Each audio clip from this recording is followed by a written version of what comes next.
Along bini bibang berway một sang khắp những hàng lem đắt là nhiệt lệ và về đã này bùng binh nục này doan hàng lấy pol Trung Quốc nón lấy quay ya tập bộ những pro này út lấy roh hil này chẳng thành nhiều phố pro đã này tập bộ nhầm đắt đi cơ ta lấy tàu kéo tàu cơ Việt Nam vừa ta cơ ta lấy binh nặng buôn sang một mà akan bằng nào ya nón lấy tầng vật mà ya giàu tuyệt nón ta lấy nhầm ya giàu đấy nhá bạn lấy nón lại Trung Quốc lệ quay ya thì nhiều suy thôn lấy lệ bây giờ pro này út lấy mạng quay ya này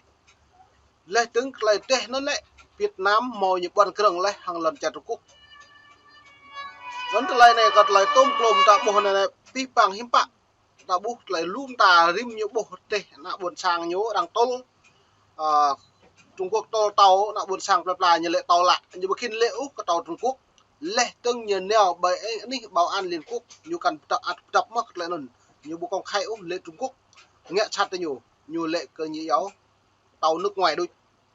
dâm sẽ nói lại này mày pre xem lăng lại video bởi cả biệt lon này mệt vạn buồn sang ít thao lạ còn lại doan này lại còn nào nhiều bột lờ để nhặt gì cái nào buồn sang cái nhiều bộ đôi nhiều bộ màu ngã kẹt kia cái nào buồn sang lại là cái nhiều bộ đi pre xem lăng này. Bối cảnh khổng lồ của Trung Quốc xâm nhập vùng đặc quyền kinh tế của Việt Nam và di chuyển quanh các lô dầu khí gần bãi Tư Chính trong những hành động mới nhất thu hút sự chú ý tới tranh chấp ở Biển Đông. Những chuyển động này được ghi nhận và công bố hôm 21 tháng 2 bởi một nhà quan sát ở Mỹ chuyên theo dõi hoạt động của các tàu hải cảnh của Trung Quốc trong vùng biển này. Ông Ray Powell, giám đốc dự án Sea Light tại trung tâm Gordian Knot thuộc Đại học Stanford, nói trên mạng xã hội X rằng tàu hải cảnh Trung Quốc mang số hiệu 5901, được mệnh danh là quái vật, đã tiến hành một cuộc tuần tra xâm nhập các mỏ dầu khí của Việt Nam ở phía tây bãi Tư Chính, cách thành phố Vũng Tàu hơn 400 km về phía đông nam. Một tàu Dùm sẽ nên tạo bộ lại cơ lại Trung Quốc nhiều tôi ép tua cơ lại tu bạn ấn đi Vũng Tàu tôi đã nhiều một lại tôi hàng thành nhiều lễ pi bằng pro nhiều lại cái thù với hàng Trung Quốc do cất lại nhiều bộ máu hạ liên Hán lễ căn mong là món hạ đã cơ pro bởi ấn đi bảo an liên quốc do cái nhiều đang xoa lần quay ya nhiều non đã đã buồn sang u rào leh từng lục ná Trung Quốc leh mutama polan chặt cái nhập bộ bộ preu leh từng xoa lần căn pre lắm mà tự gỡ cái bồi à non đã này lấy cưng cứu lần chặt cái nhập bộ này tôi đã bộ này bình chủ chót từ nhiều bộ nội bộ có đáng cộng sản Việt Nam này là như mutama làm pít cỡ lần chặt Trung Quốc này tôi Trung Quốc lăng thấy nhiều lại như dập bằng kịch Bắc Kinh thứ hai xin nhiều lại làm rây tết bờ đã từ một phần cọm núi từ mutama nore sẽ hàng đằng nào mà bờ đã rumpe bit nore na buồn sang bit đôi non tôi như lệ roh nhưng bạn hồ roh lại có tôi lại rằng mạ ya dọc tuyến lệ trong na buồn sang cái như po lại còn nhiều nhấp bạo một nó đứt như bốc con khi nữa còn na buồn sang lệ từng đã bởi bọt lưng của mạ bọt đi rạ này đại sứ Trung Quốc mò mà anh ấy bởi lần chặt Việt Nam ta bố đã đại sứ nhu lưu biện hàng tập pol một lần tươi đang cộng sản Việt Nam hứa kết như bộ đã ốc cái này lại nó mày pre xem lăng tới là gì lên này. Kiểm ngư của Việt Nam đã bám theo chiếc tàu này, ông nói thêm. Đài RFA sử dụng dữ liệu từ website theo dõi tàu biển Marine Traffic cho biết tàu 5901, trước đây mang số hiệu 3901, đã đi lại nhiều lần ở phía tây bãi Tư Chính ít nhất kể từ ngày 9 tháng 12 năm 2023. Con tàu khổng lồ thuộc lớp Triệu Đà có lượng choán nước gần 11.000 tấn và là tàu hải cảnh lớn nhất thế giới, theo trang tin Atlas News. Nó nhất là đảo này là bây giờ mình chỉ là bây giờ pro này còn trở lại Trung Quốc này lại mong lầu đi này lại nhiều trong quát lệ đặt cái lệ càng đằng mạ pro lệ đằng du đi nhú tôi hàng nhiều prap mét nào rèm kỹ này lại chính lừa đọc lúc chút tôi đã buộc trang mạng ra nhung đặt đi là nhờ càng nào đặt là giật lê rồi về cái trở lại Trung Quốc mạng lần quay ya lệ đằng xâm chiếm đáo hoàng sa Trường Sa tới nhủ nó đây nhiều vua cất lại nhiều nào cái nào là đặt lại bộ công khai ở liên Trung Quốc nhiều lại là tàu nước ngoài bờ đà nước ngoài xâm chiếm đứt như lại như bờ lẽ Trung Quốc với Trung Quốc rim thun rim plan nào nhiều vua cất những kinh đắc lên này nên ta buộc con nọc nào đang có sản Việt Nam nó đang làm này như kinh đắc có ta lại nick con nòng nhiều càng răng nhẹ bực nhiều đuôi do nó như lệ nút ta này lại bố này lúc thầy buổi nó bom mò po lại ú chẳng gru về kia nhiều đồ đây tớ ta như bông ngặt nên như đây nó đã bổ tung lồng rạ này không săn Việt Nam nên như rung qua mại đào là nhiều pi sĩ cả rằng này lệ trong Việt Nam này lần nước Việt Nam này Hà Nội này là giờ chào cỡ Trung Quốc mất rồi này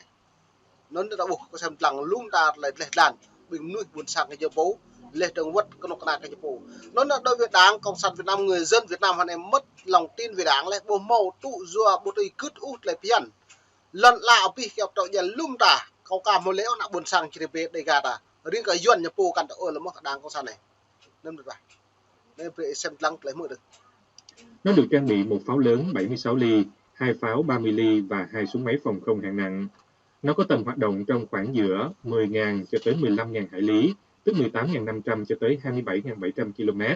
với tốc độ tối đa lên tới 25 hải lý giờ, tức 46 km/h. Tàu cũng có bãi đáp trực thăng. Bãi Tư Chính là nơi Việt Nam và một số đối tác nước ngoài đã tiến hành. Nó đảo bộ này bãi Tư Chính là lại bởi dự cợt là xa cợt là mạ dầu tuy rõ lu mang non nhầm họ đã quý là họ lum nâng nội dồn của cụ đi lâu đi lại đảo bộ đảo Hoàng Sa Trường Sa nên tu đảo chính tu lấy đảo Phú Quốc lên này tu cả anh đi Vũng Tàu này vừa nhắm bạn ta lại nhiều kẹt kỳ quẩy nên ta lại này lại pi bằng đảng cộng sản Việt Nam nó còn lợi dụng dân đảo bộ nhiều cái năng plư đuôi trình bia mạ lại nhiều bộ mẫu ngạ hàng lại cái cả lại phiền lần chả đủ nó như ngạ nhầm đạt là diệt lê cái nòng đạt được cái răng chẳng răng mỡ lê trong chẳng răng húi nó rim như nào như câu với chả được ngao chẳng vật câu F16 lê tướng F17 càng yếu cái lại tê đầu kẹt cái quay e nhu cứ quay e như sĩ răng lấy nhiều hợp tác răng lấy quay bên càng sĩ quay bên càng về nó được nó tôi đã bổ lum ta hà này trong nội bộ cái đảng hà này nhiều lệ lộn xộn bây giờ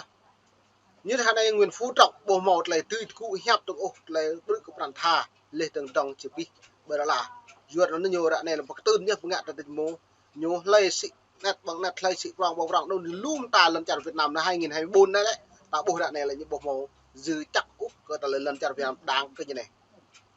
đỡ đã nhiều bột lư ô lệ nạ buồn sang nhiều bột lư nhiều bộ bữa ta nạ buồn sang nhiều bột lư ô lệ trong bạc mẹ nạ buồn sang chặt nghèo lư mất thì nhiều do đó đội với đảng cộng sản Việt Nam ta xem lằng mang thôn này lại nhú lau đời những bột đi krong úc bởi chiến trường Liên Quốc lệ trong hàng lại Trung Quốc ngạ tới nhiều lệ trong các bác vì ông đom nước của Trung Quốc là này đom Trung Quốc ta tươm nhiều đom nước lại ngăn lên thật lại là lúc trong pháp trong mình lau đi lúc phạm đồng tôi nhận rõ lần nên mày về xem lăng bịa cắt lại video hàng lại rõ đây này lên tới 25 hải lý giờ, tức 46 km/h. Tàu cũng có bãi đáp trực thăng. Bãi Tư Chính là nơi Việt Nam và một số đối tác nước ngoài đã tiến hành thăm dò dầu khí. Đây cũng là điểm nóng xung đột được biết tới giữa Việt Nam và Trung Quốc khi các tàu chấp pháp của hai nước đối đầu nhau vào tháng 7 năm 2019. Nó rất là bả ngạ là đội tàu lầu đây 2019 thì một tàu một pháo lên một tàu chả là một xong nó biên bán là nhiều bão em bởi anh ấy Liên Quốc nhiều một bão nhập tập ấy bữa nào buồn sang nhập po nó u rào lên thuê lần 99 năm lên từng vật đào Hoàng Sa Trung Quốc xâm chiêm là lại nhiều mạ cự mà lưu bình lại dần nhiều mạ cự do còn là từng cơ hệ là nhiều ngạn nên ta bộ hiếm bạ lại tiếp tục này dần này là po hàng nạ buồn sáng lên trong hàng kẹt kề ta lại quay é lên hàng nạ buồn sáng lớp rộng nó sẽ mời lằng mong ở tại một quy nó mới bổ lum tạo phương hướng Việt Nam là những một tồn tại hàng lần chặt Trung Quốc lấy từng cái nhô đầm nước của Trung Quốc biểu pro này là suy còn là coi ta lấy để đấu nâng bằng họa cái linh hàn nên Trung Quốc mạ đáo Hoàng Sa đối xâm rạ này vừa cất lại Trung Quốc đáo 7/9 rồi lấy trong Trung Phú Quốc rạ này đang Trung như áo Vũng Tàu cho nên lệch làn như ta buộc con đảng cộng sản Việt Nam vậy nên xem lăng lấy lên này trong một trong những vụ đối đầu hàng hải căng thẳng nhất ở Biển Đông giữa hai nước trong những năm gần đây. Nên chỉ là nhiều free ni bị bằng với buồn sang khắp những xem lăng mong nít mong tụi mình ta đi là rung răng duyên hàng Trung Quốc lệch trong nạ buồn sang cái nhập po rung ai mất lên này ni buồn sang khắp gì